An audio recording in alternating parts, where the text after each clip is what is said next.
Hello and namaste, everyone. Welcome to the second episode from the book of short stories called Thanks for the Yellow Roses. This one is entitled Beautiful, Very Beautiful. Her name is Maria. From the poetic soul of a smile she gives me as she waves in the midst of watering her plants, I have a sense she is a Maria even before she tells me her name.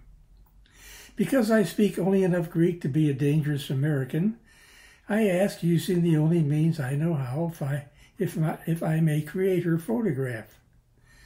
I gesture with my camera cradled in one hand, saying, "Pericolo, please." Gracefully, she nods her consent and straightens out her plants instead of her clothes, brushing back her long string of curly hair that has been freed from her bobby pin by the task at hand. She transforms completely into the most elegant of women, regal-like in her demeanor and stance. She tosses her head to one side, and a warm, Mona Lisa-like smile caresses my film as her side-lit, misty skin glistens like the moon's reflections on a dew-filled night. In an instant, she motions me to come. "Elle, she says. Come, she suggests. I beckon my spouse, Helen Jane, who is studying the sensuously structured, abandoned church next door, and she joins me to greet Maria. This was about the halfway point of our trip to Greece. It had begun nearly 3 weeks ago in Athens when we visited our cousin Tassos and his 90-year-old mother, Aunt Artemis, who speaks not one word of English. Well, if she does, she hasn't told us. Neither Helen Jane nor I speak much Greek, but we get along famously with Aunt Artemis in Athens those 8 days. We each were bathed in her affectionate energy and blessed by her love-filled food. The central female character in Like Water for Chocolate, the Mexican movie about love's impact on cooking, had nothing on Aunt Artemis. No, indeed. She was the best. Somehow we managed to communicate, even if, on one occasion, I got playfully slapped on the side of the head when I misunderstood Aunt Artemis's request to get something from the cupboard. At least I thought she meant the cupboard. I know not what, though. I mistakenly ventured to the refrigerator instead. Jimmy, was her playful response, hand-waving in protest over my lack of language skills, finally striking me a playful, glancing blow, just hard enough to burp a laugh in the middle of my dodging antic. It was even funnier when we returned several weeks later to Aunt Artemis's apartment, having learned a half a dozen new words at most. At dinner one evening, she told Tassos how happy she was that Jimmy had progressed so well in learning Greek. Love covers a host of sins, indeed. We followed our stay in Athens with 8 days on the island of Mytilene, or Lesbos, as we Americans called it, one of Greece's largest islands just off the coast of Turkey. My cousin Tassos wanted to show us his favorite island. It turned out to be a paradise, both photographically and in all ways imaginable. Pardon me. Earlier, while flying over the Atlantic on the way to Greece, I had declared my intention to begin a new photo essay, Women of the Village. I would thus pay homage to the elderly village women who are the foundation of their families worldwide.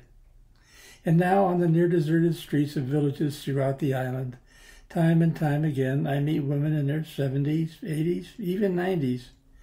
I approach them in my hopeful attempts to create a lasting image of the elegance, the endless dignity, and unfathomable depth of their souls. Each time I hold my camera in one hand, extending the other with a voice pleading, "Pericolo, please." Again, I will remind you, by the way, that there are photographs in these short stories that you might want to take a look at. Some of them are quite stunning. Often a response comes either as a look of disbelief that I have asked this person, of all people, to create a photo with me, or as a look that indicates a clear lack of understanding what I'm asking. If the latter is the case, I simply ask again, making it even more obvious that I want only to create their image gesturing even more dramatically with the camera. Usually they pause and ponder the request. As they do, I merely convey by saying, Oreos, beautiful, what I believe to be true. The eyes are the windows of the soul and a personification of beauty. Most seem quite astonished to be called beautiful, some making it obvious that they think I'm only flattering them. But when I have their attention, I move closer, gently and slowly, so as not to frighten them, and point with my index finger and middle fingers to their eyes, saying, Oreos, poli oreos, beautiful, very beautiful. On every occasion, this simple clarification that I see the beauty of their soul makes them completely receptive to our co-creation. When the exchange of creative energy is completed, most thank me profusely before I have a chance to let the words of gratitude escape my own mouth, wanting me to think that it is they who are honored. I hasten to make it clear that I, too, am honored and profoundly grateful. An authentic relationship is either created or renewed, depending on one's perspective. Examples abound of images feminine in nature. A cat screwing its neck to watch two women weaving both fabric and words into life stories. A grandmother framing her love for her granddaughter in a lovely silhouette beneath the shade of a grape-covered arbor. A 90-something-year-old woman consumed in black from head to toe, hunched over from an advanced stage of osteoporosis, sewing needle and thread in one hand, a loaf of fresh baked bread under the other arm, graciously welcoming my approach. All ages of women, mostly dressed in black, tending to family graves and monuments high on the hill overlooking the brilliantly sunlit bay on a late Saturday afternoon on the island of Skopelos. Each of these, and scores more along the way, convinced me that being summoned to this body of work is both powerful, empowering, and necessary. And now the same on this island of Skopelos, a charming, quaint fishing island, just under 2 hours by hydrofoil off the Mideastern mainland shore of Greece. In many cases, conversations are of a deeper communication when both parties share, despite their respective language deficiencies. It feels like heart language now, clear and deeply understood. Helen, Jane, and I are now climbing 3 flights of stairs following Maria, some 20 years older, but far more agile and less winded in her scaling ability than we are. We reach the top of the stairs and follow her through a private tour of her typically sparse surroundings.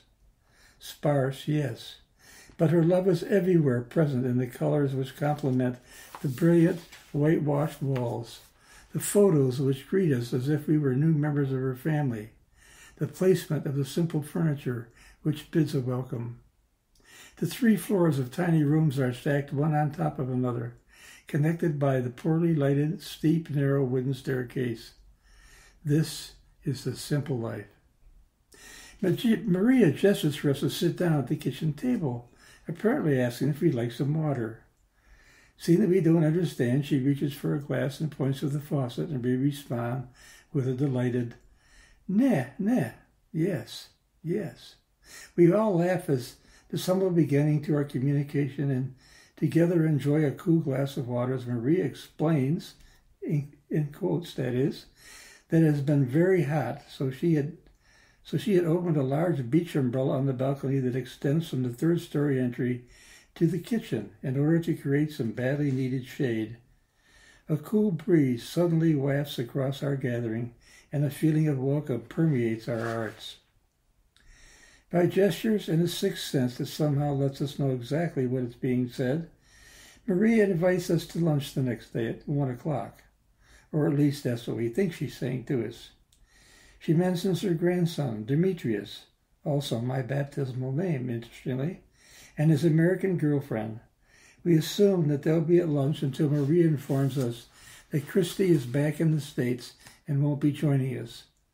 After a wondrous conversation, we bid Maria a fond farewell, promising to be there the next day, promptly at 1 o'clock. As we awake the next day, Helen Jane declares her desire to cast her pastel paints upon the memory of a scene from the day before. I sense it's not only right for Helen Jane, but feel a special calling for myself as well. After a delightfully simple breakfast at our friendly hotel, the Agnante, Helen Jane and I seal our pledge to creative solitude with a farewell kiss, and I depart. I wind my way up the narrow, slate-covered streets between crisp white buildings, dappled here and there with pots of bright flowers and simple decorative doors interrupted most always with lace-curtained windows. The streets are clean and fresh, the product of daily sweeping and scrubbing by the women of the house in each instance. I rest for a moment as I am taken by the similarity between the azure blue sky here and my current home in Santa Fe. The brilliant light and clear skies make everything amazingly clear for miles and miles. The only difference is something in the quality of the light. If possible, it is even a warmer hue here, more golden in character. I create a photo here, another there, but of spaces, not people, the latter of which is what I am really destined to do. I'm awaking my photographic sensibility. It is now about 10:30 in the morning.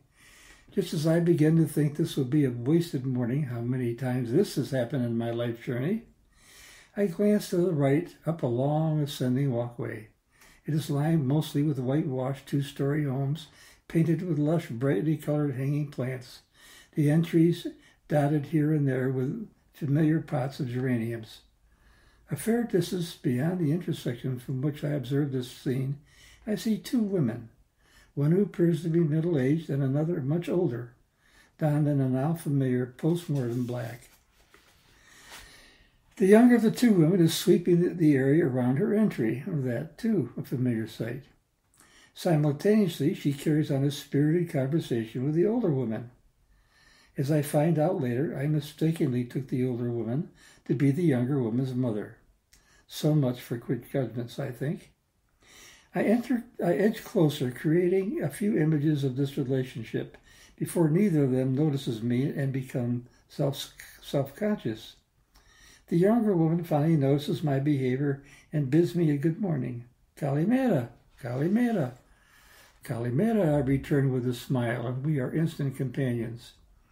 I sit on one of the wide, shallow steps to catch my breath, and she asks in Greek if I'd like some water. Well, I think that's what she asked me, at least. I understand her well enough this time and respond with gratitude. Na, efkaristo. Yes, thank you. She calls inside to yet another Maria. Maria! Suggesting something I don't understand. We converse by sign language for a few minutes until I see the younger woman becoming impatient over the delay of her request being fulfilled. She sticks her head into the entry and calls to Maria again. I echo her, Maria, Maria, which delights both women. Momentarily, Maria, a late teenager, emerges with a smile on her face, carrying several glasses of water and a bounty of cognac on a circular tray. Hi, she says. I'm Maria. And you are? In perfect English. I'm Jim. Actually, I was baptized Demetrius, I convey in response. I explain my heritage, which she conveys to all present, and suddenly I feel a gentle, warming shift in our relationship take place. The next half hour is invested with openness shared normally only by longtime friends. We had become that, it seems. It turns out that Maria is 18 years old and a political science student at a university in Thessaloniki in northern Greece. She asks my background and communicates it to her mother, the older woman, who turns out to be a neighbor and a close friend of the family. I ask permission and, gaining it, create several more images of the triad, plus the recent newcomers to the array from a two-story home just up the street. Then there's a man of the house hanging over the gateway entry and his wife cheerfully participating from amidst the thick growth of hanging plants. The elderly neighbor asks Maria something, and in turn Maria asks where home is for me. United States, I respond. And Maria repeats to the elder, Americani. Americani, the woman says, and proceeds to tell Maria a brief story that sends Maria and her mother into a fit of laughter. When she regains her composure, Maria shares her story with me. She says her last husband was an American, but he died recently. As Maria says those words, dead now, her neighbor repeatedly throws both arms crosswise her bosom, imitating her late husband lying dead, saying dead with gesticular language several times. She mimics like a female Charlie Chaplin, and I show my amusement without constraint. Maria continues, she also says that she would be pleased if she would find another American for her husband, but he must be old and ready to die in only a few weeks. Doubling over with laughter, I almost knocked over the remaining cognac and water, and the entire gathering shows its appreciation for my appreciation by joining me in chorus-like fashion. After that, I ask if I may take a portrait of the jester, and she obliges in full display of her dignity with a good portion of humor in her eyes. My father would have labeled her eyes mischievous, and he would have been absolutely correct in this case. I notice that's time for me to leave, so Helen, Jane, and I won't be late for our 1 o'clock engagement. After I obtain their address so I can send them a copy of the photographs, I descend the way I came, turning to wave a fond goodbye, still tickled by my pledge to find my new friend another, albeit guaranteed short-lived, American husband. Helen, Jane, and I arrive at Maria's just as the clock strikes 1. We rap on the front door, but Maria apparently doesn't hear us. So I beckon her from the first-floor entry to the third-floor balcony overhead, singing her name liltingly, Maria, Maria, Maria. Her beaming face greets us over the railing above. Allez, allez, come, come. So we truck the upward journey once again and are greeted by joyous hugs and the blissful aromas of a loving Greek kitchen as we cross the threshold into the crisp, cool blue and white room. Despite the breeze flowing from one side of the house to the other, Maria is glistening from the preparations she is concocting for her guests. She promptly introduces us to her grandson, and we strike up the Grand Inquisition, first making it clear to Demetrius that we think we have been invited to their house for lunch. Demetrius smiles, saying, "Oh, that's probably right. My grandmother invites everyone in for lunch." She told me about having her picture taken and how she enjoyed it, he reports. Later, when I offer to create an image of him with Maria, he gratefully declines, making it clear he has little need for such things. We dine primarily on boiled squid, a tasty delicacy based simply on olive oil, garlic, and a little lemon. Helen Jane declines for the most part, but I delight in what is a new dish for me. Delight, delight, and delight even more. In a flash, a man we readily recognize from the pier below storms into the kitchen, hugging his mother and son, speaking half in Greek and half in English. Stavros is Maria's son, and is responsible for filling 60 hotel rooms a night during the high season. He proudly puffs out his chest, declaring, "I'm the best on the pier, and everybody knows it." And we believe him, despite the hint of disdain his son shows for this display. I find him bold, yet charming in his own way. In the middle of luncheon conversation, in which it's quite apparent that Maria is not too happy with her son, we hear a ship's horn announcing its imminent arrival at the pier. Stavros drops his fork like a hot coal, pulls his short-sleeved shirt back on over his sleeveless undershirt, quickly hugs his mother, and blurts a goodbye to the rest of us. He is gone as quickly and directly as he entered. "That's my dad," sighs Demetrius, and we continued our meal in the midst of the space that pronouncement creates. For the rest of our stay on Skopelos, we occasionally watch Stavros on the pier with care and find that he does indeed know the truth about himself. He seems to be the best at what he does. It is the next day now. While on the bus returning from a relaxing day at the beach, I realize that I must have left my cap at Maria's the day before. I suggest to Helen Jane that she return to the hotel while I find out if my hat is at Maria's.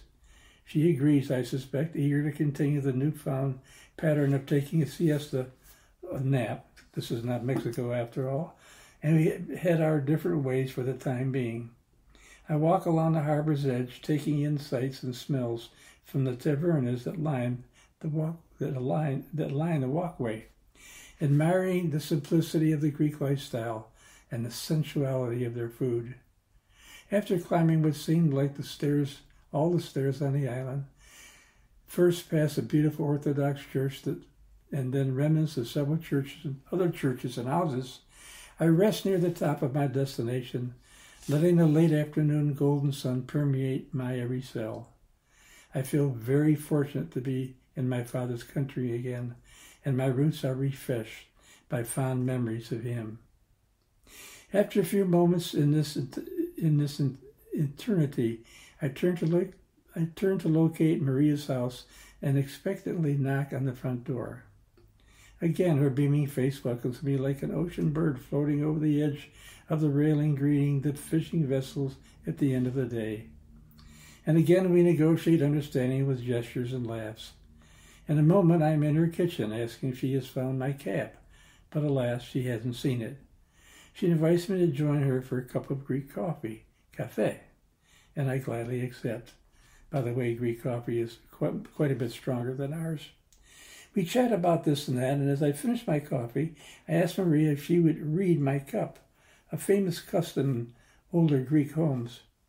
She is delighted at my request and tells of my coming good fortune, showing me the symbols etched in the inside of my cup that will make it so.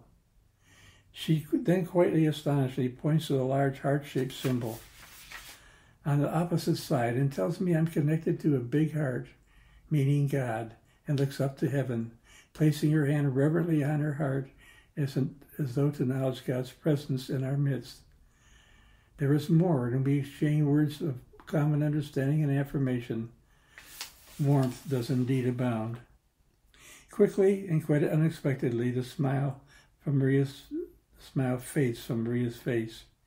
She stops and becomes very melancholy, lapsing into her own space, diving into a world all her own. After a fashion, she snaps back to the present and proceeds to tell me of her contrasting relationships with her son and grandson.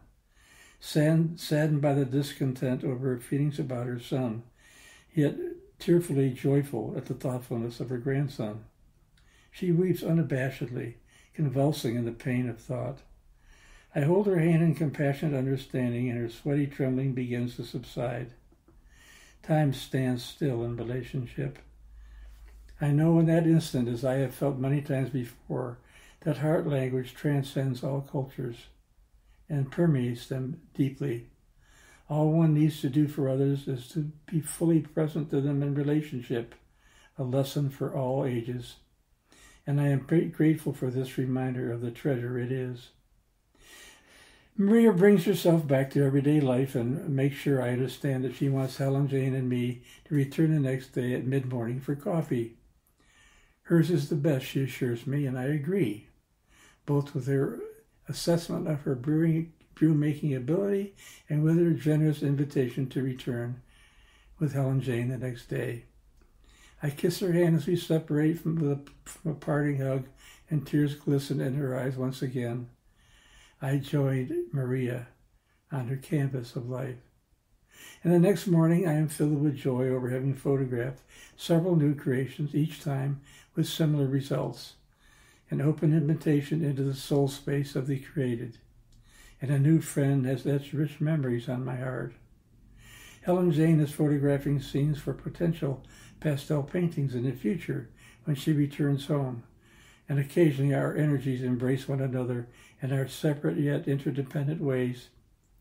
She photographs me parting from a conversation with an elderly woman who has just co-created a portrait with me.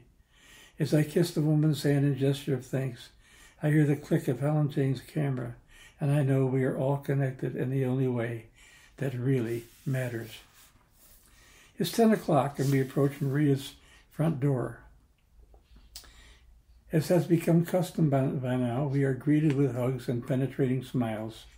Maria promptly serves us coffee, much stronger than that to which we Americans are accustomed. We chat as usual, and I ask Maria if she will read Helen Jane's cup. As she did with me, Maria swells with pride and her face brightens while concentrating deeply on the grounds that paint a personal landscape on the bottom and sides of the cup. She reports a few things, this time with seemingly little impact, until she proclaims with a broad smile, Orea, Poliorea, as Helen Jane is expressing her appreciation. An elderly woman enters the kitchen, apparently a close friend of Maria's. They embrace, and Maria immediately becomes more animated as they separate. We are introduced. This is Eleni, Maria gestures, and Eleni greets us with ease. By the way, Eleni in Greek is Helen. She sits down between Helen Jane and me as Maria offers her coffee. Eleni declines and asks for water instead. Eleni notices my camera and exchanges a few words with Maria. I immediately suggest that I create a group picture of the women. Maria protests only moderately. Helen Jane does not like her picture taken at all, but she is a good sport and agrees to go along for the ride. Eleni begins to decline, saying that she is not dressed up enough to be photographed, by gesture, of course. I am amused at her self-description because she is dressed to the nines, and as the expression goes, but she plays it to the hilt, and she and Maria chatter as Maria takes her to her bedroom. Helen Jane is obviously as amused by Eleni's attitude as I am. A few minutes later, they reemerge with Eleni's hair combed differently and wearing one of Maria's summer shawls draped elegantly over her shoulders. Maria, interestingly, hasn't changed a thing. She only brushes a few loose strands of hair away from her face, and they join Helen Jane on the bench behind the kitchen table. All at once, the three get very somber, which doesn't fit their group character at all. It seems that fear and reluctance are prevailing. Just a few minutes ago, they were chatting like old friends at a party and laughing at whatever amused them at the moment. I make a strange screeching sound just to break the ice, and Maria and Eleni break up uncontrollably. Just as quickly as the ice is broken, they put their invisible shields of frost once again. Now I discern that Eleni is protesting that she is too fat to photograph, mimicking her girth by blowing out her cheeks, like a musician playing a saxophone. I respond by returning my face into the opposite, imitating a fish's mouth with sunken cheeks, and Eleni loses control of herself. Maria is thoroughly amused at Eleni's reaction, and Helen Jane is laughing uproariously at the two of them. I snap a few photos, rearrange a few things on the table, and make it less cluttered and create the fish face again. Again, Eleni and Maria lose control, and Helen Jane sits in amusement over the entire scene. We have a grand time of it all, but Helen Jane and I sense that it's time for us to leave. We spread kisses and hugs all around as we depart. When we arrive at the bottom of the stairs and emerge onto the sidewalk beneath the balcony, we find Maria and Eleni waving at us as they laughingly try to imitate the fish face. I return the favor, and Helen Jane and I depart walking hand in hand, reminding once again that life is its own reward. As we approach the pier alongside our favorite restaurant, we come across Demetrius basking in the sun, musing privately about one thing or another. We greeted him and described our morning with Maria and Eleni, and Helen Jane tells him of having her cup read. Demetrius laughs and says, "I'll bet she told you your cup was poliorea, didn't she?" Helen Jane looks baffled, and Demetrius clarifies, "Well, that's how she makes friends after all. You wouldn't want to deprive her of that, would you?" And so goes the story of my friends on the island of Skopelos off the east coast of Greece. So, there you have another story, and it's an important one because it talks about relationships, and it talks about not being fearful to communicate with people even though your language or background may be different. because what happens is your hearts then open up to the fullness of communication rather than just listening to words. It's really quite lovely. Well, okay, that's the second story. I like to close these sessions by reading a little something that I see on the internet here or there, posts that I see, and leaving it with you to ponder along with perhaps the remnants of the story you have just heard. This one is a quote from Wayne Dyer, now deceased, a wonderfully spiritual leader. Peace is the result of retraining your mind to process life as it is, rather than as you think it should be. Oh boy, is that a big one. Let me read it again to you. Peace is the result of retraining your mind to process life as it is, rather than as you think it should be. The dissonance between what life really is and what we think it should be is so great, which causes us a lot of angst when you come right down to it. So rather than angst, think about this story, think about this quote if you wish. By all means, start writing your own stories and sharing them with people, or just telling them to people. It makes such a difference in how we feel about life in general and about each other. And so, my friends, I end this session for today. I hope between now and next week you are healthy and well, that you are happy as can be, and you return next week for another story that I would love to share with you. And so, my friends, namaste. I love you.